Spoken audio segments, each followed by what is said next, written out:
Denzel Washington and Spike Lee are joining forces again on Highest to Lowest, and their new movie may help them accomplish something they've never done together. Since working together for the first time on 1990's Mo' Better Blues, Denzel and Spike have worked together on a few occasions. Highest to Lowest marks the 5th collaboration between them, but it's also the first in nearly 20 years. They've been unable to find a project to make together since then, despite the 2006 heist film earning critical and financial success. The reunion aspect of Highest to Lowest is a key reason why the remake of Akira Kurosaw's 1963 thriller is so anticipated. Apple Studios is backing the film and is hoping that the movie will be a major hit across the board.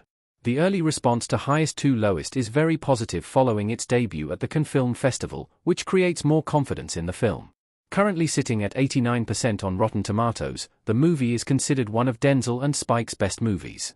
That could give it a strong chance to gain recognition that their previous films didn't. Denzel Washington and Spike Lee's movies have achieved critical and financial success before.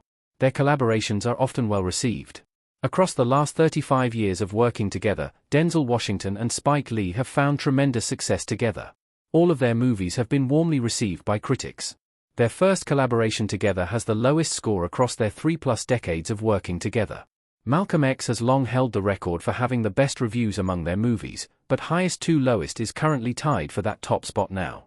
In any case, that means all 5 of Denzel and Spike's movies have strong reviews and fresh scores on Rotten Tomatoes. The duo is more recognized for the critical reception to their movies, especially because the box office returns have not always been massive. Mo' Better Blues and He Got Game both made under $25 million domestically, and neither was released internationally. Malcolm X came close to making $50 million, but the over 3-hour biopic drama couldn't pull in larger audiences. It also wasn't awarded an international release. The only major box office hit that Denzel and Spike have produced is Inside Man. By tackling a crime heist action movie and utilizing more star power with Jodie Foster and Clive Owen, the film broke through in a significant way. The $186 million box office haul remains the highest of Spike's career, and it also still stacks up nicely with some of Denzel's highest-grossing movies. It's unclear if Highest to Lowest will get a real chance to be a financial hit thanks to Apple's unorthodox release plan. Denzel Washington and Spike Lee's movie are still missing an Oscar win. They've been nominated before. Denzel Washington stares forward with righteous intensity in a scene from Malcolm X image via Warner Brothers. The critical and financial success that Denzel and Spike have experienced together is notable. But so too is the fact that they have never generated an Oscar win across their collaborations. Malcolm X is the only Denzel and Spike movie to even get an Oscar nomination, and it got 2, one for Denzel in Best Actor, and another for Ruth E. Carter in Costume Design. Unfortunately, Malcolm X did not win either of its Oscars. Al Pacino won Best Actor that year for Scent of a Woman, while the costume design winner recognized the work on Bram Stoker's Dracula. The lack of Oscars recognition for Spike and Denzel together is surprising considering their histories individually. By the time they worked together on Mo' Better Blues, Spike was fresh off his first Oscar nomination as a writer for Do the Right Thing. Denzel had also been an Oscar nominee for Best Supporting Actor for Cry Freedom, but he also won Best Supporting Actor for Glory only a few months before Mo' Better Blues was released.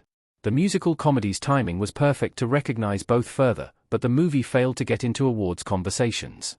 There are still debates about whether Denzel should have won Best Actor for Malcolm X. Pacino's win was long overdue, as he had never won an Oscar before. His win in 1993 was viewed as a chance for the Academy to make up for overlooking his past Oscar-worthy performances. That potentially came at Denzel's expense, although there's no way to know for sure that he would have beaten Robert Downey Jr., Chaplin, Clint Eastwood, Unforgiven, or Stephen Rea, The Crying Game, if Pacino didn't win. He Got Game and Inside Man also didn't break into any Oscar races, and it's unlikely they ever would have. But, it's worth remembering that Spike won an Oscar a few years ago for Black KKKlansman, while Denzel is still a favorite for nominations. After not being able to deliver an Oscar-winning movie previously, it is now up to Highest to Lowest to possibly break that trend. Highest to Lowest could be an Oscar winner thanks to Denzel Washington. His performance may get rewarded. Link image. Highest to Lowest might not even be out yet, but it's not too early to begin thinking about its Oscar potential. The early reviews are encouraging, and Apple's willingness to debut it at Cannes suggests that the studio is ready to give the film a major award season push. Apple has done that before with Killers of the Flower Moon, so now it could be Highest to Lowest's turn to become a major player at the Oscars. It'll just need to do better than Killer of the Flower Moon's 0 for 10 performance at the Oscars to get Spike and Denzel's movie a win. Based on the early reactions, it seems that Denzel Washington's performance may be the best chance for highest to lowest to take home an Oscar. The response suggests that Spike's script and direction are solid, but not among his best. He could get nominated for his screenplay and direction even if he doesn't win. Denzel, on the other hand, is an early contender to get some award attention.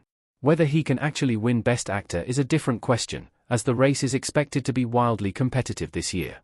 This could mean voters will need a major narrative reason to give Denzel the Oscar for highest to lowest, or to just recognize the movie with a victory in any category.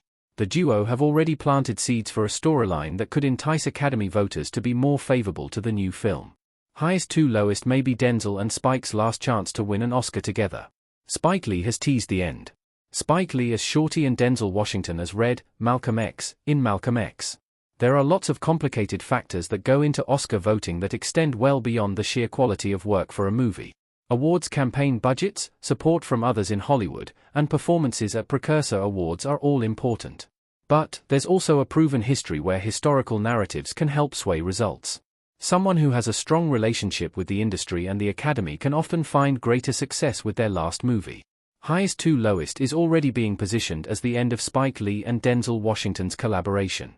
The director said as much at the Cannes Film Festival when teasing Highest to Lowest is the last movie they'll do together. As teased by Lee's comments, Washington has been talking about retiring soon. If that comes to fruition, then Highest to Lowest will likely be the last time they work together. That could improve the film's Oscar chances if this narrative gains traction. Voters may want to ensure that one of Denzel Washington and Spike Lee's movies win an Oscar. And after failing to recognize them, why?